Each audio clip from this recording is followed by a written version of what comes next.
கிறிஸ்துக்கள் அன்பான தேவனுடைய பிள்ளைகளே, ஆண்டவரும் உலக இரட்சகருமான இயேசு கிறிஸ்து இணையற்ற நாமத்தினால உங்க எல்லாரையும் வாழ்த்தி ஆசீர்வதிக்கிறேன். கர்த்தர் உங்களை ஆசீர்வதிப்பாராக. சரி, இந்த டிசம்பர் மாதம் 17ஆம் தேதி மங்கள வார்த்தை நிகழ்ச்சி மூலமாக ஆண்டவரே இன்னைக்கு உங்க முன்னால வந்து நிற்கிறாரு. யாரெல்லாம் அதை ஏற்றுக்கொள்ள எடுத்துக்கொள்ள ஆயத்தமா இருக்கிறீங்க, எடுத்து வாசிங்க. எஸ்ஐயா 45:14.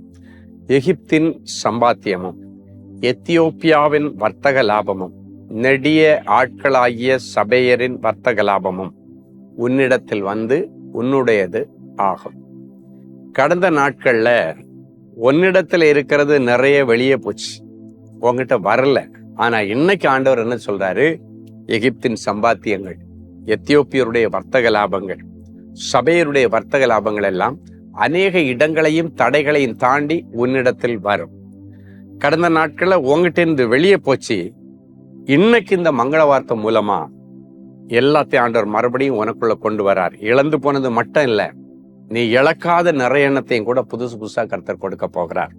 அன்றைக்கு தாவீதும் அவனோடு கூட இருந்த 600 புருஷருடைய ஒட்டுமொத்த செல்வங்களும் பிள்ளைகளும் கொள்ளையிடப்பட்டனர். எல்லாரையும் பிடிச்சிட்டு போயிட்டாங்க. ஆனா அன்னைக்கு கொள்ளையிடப்பட்ட அந்த பிள்ளைகள், உடைமைகள், செல்வங்கள், ஆடு மாடுகள் மட்டும் இல்லை, ஏற்கனவே இந்த அமெரிக்க கொள்ளைக்கூட்டம் கொள்ளையிட்டு வச்சிருந்த நிறைய எண்ணத்தை சேர்த்து திருப்பி கொடுத்தாராம். இவங்களிடத்திலிருந்து வெளியே போனதெல்லாம் இவங்களுக்கு திரும்பி வரும் பொழுது அது அடிஷனல் பிளஸ்ஸிங்கோட வந்துச்சான். நிறைய பேர் எல்லாத்தையும் கோட்டை விட்டுட்டு இருக்கிறோம் பிரதர் அப்படின்னு நினைக்கிறீங்களா? நீங்க கோட்டை விட்டதை விட பல மடங்கு அதோட சேர்ந்து உங்களுக்கு வர்றதுக்கு ஆயத்தமா இருக்கிறது. எகிப்தின் சம்பாத்தியம் அப்படின்னா சம்பாத்தியத்துக்கு இனி குறை இருக்காது, வருமானத்துக்கு குறை இருக்காது. எத்தியோப்பியாவின் வர்த்தக லாபம் அப்படின்னாச்சுன்னா இனி லாபத்துக்கு குறை இருக்காது, நஷ்டத்துக்கு முடிவு வந்துருச்சு. சபையருடைய வர்த்தக லாபம் எல்லாத்தையும் கர்த்தர் இந்த நாட்கள்ல உங்களுக்கு கொடுத்து இனி 4 காசு மிச்சம் பிடிக்க கர்த்தர் உங்களுக்கு உதவி செய்வார். அதற்கான வழிகளை எல்லாம் கர்த்தர் திறந்து தருவார். எனவே இன்னைக்கு தேவ சமூகத்தில், ஆண்டவரே நான் ரொம்ப பஞ்சத்துல இருக்கிற ஆண்டவரே, வறுமையில இருக்கிற ஆண்டவரே, கிறிஸ்துமஸை கொண்டாட பிள்ளைங்க எல்லாம் துணியெல்லாம் எடுக்கணும்னு ஆசையா கூப்பிடுறாங்க ஆண்டவரே, ஆனா என் கையில பணம் இல்லை. பிள்ளைகளுக்கு பட்டாசு வாங்கி கொடுக்கணும்னு ஆசை, பிள்ளைகளுக்கு புது ட்ரெஸ் கொடுக்கணும்னு ஆசை, நான் ரொம்ப கஷ்டப்படுறேன் ஆண்டவரேன்னு கண்ணீரோட இருக்கிறீங்களா? இன்னைக்கு ஆண்டவரிடத்துல இந்த வசனத்தை பிடித்து ஜெபம் பண்ணுங்க. ஆண்டவரே, இந்த வார்த்தையை எனக்காக நான் எடுத்துக்கொள்ளுகிறேன். சம்பாத்தியம் எல்லாம் வீணா போச்சு, உழைச்சதெல்லாம் வீணா போச்சு. ஆண்டவர்கிட்ட சொல்லுங்க, ஆண்டவரே என்னுடைய நெக்லிஜென்ஸ், என்னுடைய அஜாக்கிரதை, என்னுடைய பாவம் ஒருவேளை இதுக்கு காரணமா இருந்தாலும் நான் மன்னிப்பு கேட்கிறேன் ஆண்டவரே, என்னை மன்னிச்சிருங்க, எனக்கு எப்படியாவது இன்னொரு வாய்ப்பு கொடுங்க ஆண்டவரே, நான் விட்டதெல்லாம் பிடிக்க எனக்கு ஒரு வாய்ப்பு கொடுங்க ஆண்டவரே என்று சொல்லி தேவ சமூகத்துல நீங்க கேளுங்க. அது மட்டும் இல்ல, உங்களை இன்னைக்கு பரிசுத்தம் பண்ணி கொள்ளுங்க. அந்த டிசம்பர் மாதம் வரும்பொழுது உங்கள்கிட்ட ஒவ்வொரு நிமிஷம் ஒரு பரிசுத்தத்திற்கான ஒரு ஏக்கம் இருக்கணும். கடந்த நாட்கள் ஒருவேளை கோட்டை விட்டுருக்கலாம், அதுக்காக டிசம்பர் மாதம் மட்டும் இல்லை. ஒருவேளை கடந்த நாட்களை நீங்க கோட்டை விட்டுருந்தாலும் இந்த நாட்களுக்கு பிறகு நீங்க இதை உடனடியா எடுத்துக்கொள்ளணும். இன்னைக்கு கூட நிறைய குடும்பத்துல நிறைய மரணங்கள் வந்து, பெற்றோர்கள் வந்து வாலிப வயசுல என் பிள்ளைய நான் பறி கொடுத்துட்டேனே ஆண்டவரே, எப்படியோ என் பிள்ளை என் கைவிட்டு போயிட்டானே, எங்கேயோ காணாத ஊர்ல இருந்தா கூட பரவாயில்லையே, என் பிள்ளை மரிச்சு போயிட்டானே, விபத்துல சிக்கிட்டானே, வியாதியில மரிச்சிட்டானே. நிறைய பேர் கண்ணீரோட இருக்கிறீங்க. எனக்கு இந்த வருஷம் பண்டிகை கொண்டாடுற ஒரு மூடே இல்லை, நான் என்ன கிறிஸ்துமஸ் கொண்டாடுறது, என் பிள்ளையே இழந்து நிக்கிறேன், என் புருஷனையே இழந்து நிக்கிறேன், என் மனைவியே இழந்து நிக்கிறேன், எனக்கு இப்படி ஒரு சூழ்நிலை வரேன்னு நான் நினைக்கல என்றெல்லாம் கண்ணீரோட இருக்கிறீங்களா? இன்னைக்கு காயம் கட்டுகிற கர்த்தர் இன்னைக்கு உங்க வாழ்க்கையில எழுந்தருளுவார்.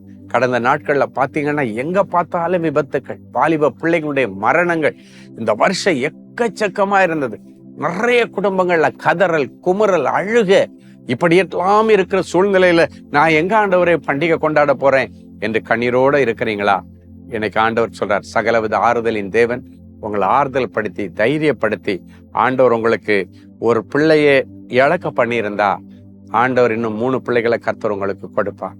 அது ஒருவேளை எனக்கு இந்த வயசாச்சு, இதுக்கு மேல எங்க நான் குழந்தைய பத்துக்கிறேன், நீ குழந்தைய பத்துக்கலைன்னா கூட உன் பிள்ளையின் மூலமாக, இருக்கிற உன் பிள்ளையின் மூலமாக குழந்தைய பத்துக்க கர்த்தர் உதவி செய்வார். அன்னைக்கு நகோமியுடைய வாழ்க்கையில் அப்படித்தானே ஆச்சு. நகோமியுடைய பிள்ளைகள் மரித்து போனதற்கு பிறகு, அதுக்கு பிறகு பாருங்க சந்ததியே இல்லை அப்படின்ற ஒரு சூழ்நிலை வந்துச்சு. ஆனாலும் கர்த்தர் என்ன பண்ணாரு? அவங்க மருமகள் தான் இருக்கிறா, மருமகளுக்கு கல்யாணம் பண்ணி வச்சு அந்த மருமகள் மூலமாக ஒரு பிள்ளையை பெற்றெடுத்து இந்த நகோமியுடைய மடியில போட்டு வளர்த்தாள் என்று வேதம் சொல்லுகிறது. அதான் ஆண்டவர். சோ நீங்க எல்லாரும் கண்ணீரை தொடச்சிட்டு பண்டிகை காலங்களை நான் கொண்டாட மாட்டேன்னு ஆண்டவரிடத்துல கோச்சிட்டு இருக்காதீங்க. ஆண்டவரே நடந்துருச்சுப்பா, இதை ஈடு கட்டுறதுக்கு உங்ககிட்ட வந்து நிக்கிறேன், ஏதாவது செய்யுங்க, சமாதானத்தை தாங்கன்னு சொல்லுங்க. கர்த்தர் சமாதானத்தையும் தருவார், செல்வங்களையும் தருவார், செல்வாக்கையும் தருவார். ஒரு நல்ல சாட்சியை கேட்கலாமா? Mrs Penny, Bangalore. நான் 5 மாத கர்ப்பமாக இருந்தபோது மருத்துவ பரிசோதனைக்கு சென்றேன். ஸ்கேன் ரிப்போர்ட்ல நாசில் போன், மூக்கு எலும்பு வளர்ச்சி இல்லை, குழந்தைக்கு மூக்கு எலும்புல வளர்ச்சி இல்லை, டவுன் சிண்ட்ரம், குரோமோசோம் குறைபாடுகள் இருக்க வாய்ப்பு இருக்கிறது என்று சொல்லி மருத்துவர்கள் மெடிக்கல் ரிப்போர்ட் கொடுத்தார்கள். மேலும் NIPT என்ற இரத்த பரிசோதனைக்கு கொடுத்திருந்தார்கள். அதற்கான ரிப்போர்ட் 10 முதல் 15 நாட்கள் ஆகும் வருவதற்கென்றும் சொல்லியிருந்தார்கள்.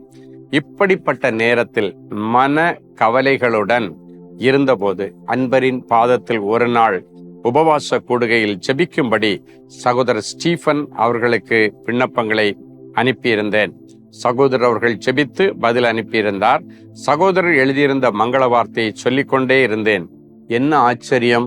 10வது நாள் வந்த மெடிக்கல் ரிப்போர்ட்டில் எல்லாமே நார்மல் என்று வந்தது. அதன் பிறகு கர்த்தருடைய கிருபையினாலும் சகோதரர் ஸ்டீஃபன் அவர்கள் ஏறெடுத்த ஜெபத்தினாலும் நிறை மாதத்தில் சுகப்பிரசவத்தில் ஆரோக்கியமான ஒரு ஆண் குழந்தையை பெற்றெடுக்க கர்த்தர் கிருபை செய்தார். மேலும் நாங்கள் வாடகை வீட்டில் இருந்தோம். சொந்த வீடு வாங்க வேண்டும் என்று ஜெபிக்கும்படி சகோதரர் ஸ்டீஃபன் அவர்களுக்கு கடிதம் அனுப்பியிருந்தேன். அவர்கள் ஜெபித்து பதில் அனுப்பியிருந்தார்கள். கர்த்தருடைய கிருபையினால் குழந்தை பிறப்பதற்கு 5 நாட்களுக்கு முன் சொந்த வீட்டில் குடியேற கர்த்தர் உதவி செய்தார். உங்களுக்கும் அப்படியே செய்வார். அன்பான ஆண்டவரே, உமக்கு நன்றி. எகிப்தின் சம்பாத்தியங்கள், எத்தியோப்பியருடைய வர்த்தக லாபங்கள் அநேக இடங்களை தாண்டி உன்னிடத்தில் வந்து உன்னுடையதாகும் என்று சொன்னீரே. என் பிள்ளைகளுடையதாகும்படிக்கு நாங்கள் ஜெபிக்கிறோம். எதெல்லாம் கைவிட்டு போச்சோ, கை நிலவி போச்சோ, தொலைஞ்சு போச்சோ, எதெல்லாம் எனக்கு கிடைக்கவே கிடைக்காதுன்னு இருந்ததோ அந்த காரியங்கள்ல கர்த்தர் அற்புதங்களை செய்து என் பிள்ளைகளுடைய இருதயத்தை நீர் மகிழ பண்ணும். இழந்து போனதை தேடவும் மீட்டு கொடுக்கவும் இந்த பூமியில வந்தேன் என்று சொன்ன ஆண்டவர் அவற்றை மீட்டு கொடுத்து பிள்ளைகளை கனம் பண்ணும். இப்பொழுதும் பிறந்த நாள் மற்றும் திருமண நாளை நினைவு கூறுகிற பிள்ளைகளை ஒரு விசை கண்ணோக்கி பாரும். என் கரத்தின் நிழலினால் உன்னை மறைக்கிறேன் என்கிற மங்கள வார்த்தையின்படி அவர்களுக்கு அற்புதங்களை செய்வீராக. இயேசுவின் மூலம் பிதாவே, ஆமேன், ஆமேன்.